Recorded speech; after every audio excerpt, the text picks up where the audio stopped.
আমি একজন ক্ষুদ্র চাষি, মেমারি 2 নম্বর ব্লকের বড়গ্রামে আমার বাড়ি। আমার নাম হচ্ছে রমজান খান।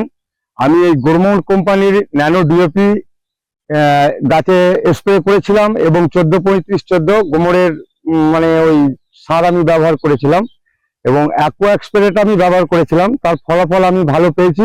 এইটা নিয়ে আমি 2 বছর এই চাষ করছি, তাই এর গুণাগুণ খুবই ভালো।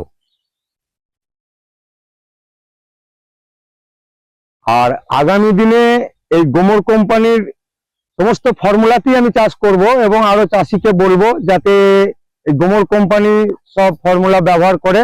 তাই এতে খুবই ভালো উপকার আছে। আমার আলু দাগও হয়নি, ফাটেওনি, ফোটেওনি, কিচ্ছু না। আলু খুব সুন্দর সাইজ হয়েছে। হ্যাঁ, আলুর গ্লেজও ভালো। অ্যাকোয়া এক্সপ্রেট আমি করেছিলাম। তার জন্য মানে সমস্ত চাষিকে বলবো যে এই দিয়ে যেন চাষ করে, খুব ভালো ফলন পাবে এবং চাষও ভালো হবে।